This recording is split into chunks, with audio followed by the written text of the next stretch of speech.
Ayun, good morning po mga ma'am sir. Dito ako ngayon sa bayan po ng Kuya po. Titignan natin dito 2 hektarya. Expandable ng 4 hectares kasi mayroong property doon na 2 hektarya din. May mga fruit bearing trees. Konti lang naman, mangga, melina, ganyan mga sa unang vlog ko makikita nyo doon. May separated po kasi yung vlog doon sa loob. Pero ito yung property natin ngayon, 2 hektarya nakatutok sa kalsada.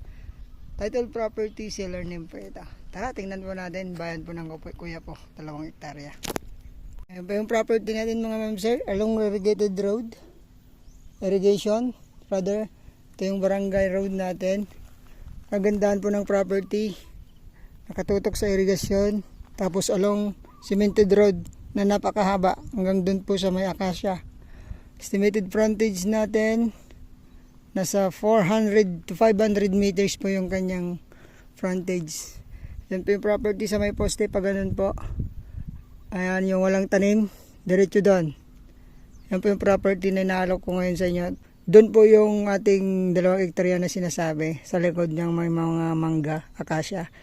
Pwede po natin din kunin yun pagsabayin na bilhin kung gusto nyo ng 4 o kaya 2 lang. Okay, yung nasa loob din lang kasi may fruit bearing trees doon. Ito naman taniman ng palay, pwedeng gulay. Yan, magpapalagay na lang ng dyan.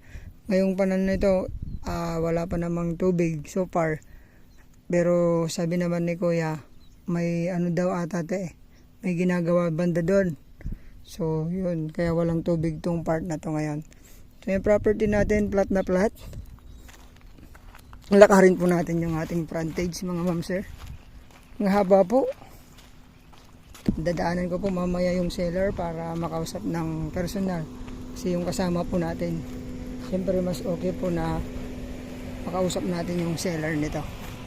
Ayan, medyo mababa po dyan na part. Doon mataas. Doon pababa na. So magandang gawin po itong sa mga gustong magawa din ng fish pan. Pwede din dyan. Pasilip ko lang po dito sa loob. Ayan po yung ganyan po yung texture ng yung ng lupa. Medyo pababa pa ganyan, pababa. So dito pwedeng residential kasi may kuryente tayo. Lapit lang. Tapos dun sa baba, pwede ding i-improve ng fish pan o kaya patabunan. Ayan. Para maging residential din to. So pwedeng i-subdivide. Pero parang ayaw po ng mga nagsusubdivide. Gusto full payment agad kasi malinis naman daw po yung property.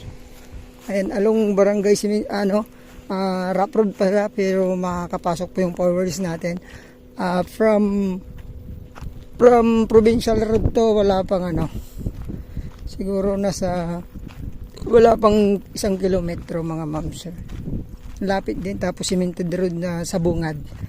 So someday makasisemento din po ito. Hanggang doon po yung property sa may akasya. And usapin po natin yung seller nito mga ma'am sir para hindi po tayo problema sa mga ibang detalye nito mga ma'am sir. Yung ending ng property natin hanggang doon, galing po tayo doon. Ang haba talaga. Kuryente, walang problema. Tubig, deep well po, deep well ang gamit. Yung mountain view natin, irrigated siya. So yun, sana ang gusto nyo yung property ngayon, ina-offer po namin sa inyo. God bless po sa ating lahat. Yung price lagay ko po sa description box. Thank you, God bless.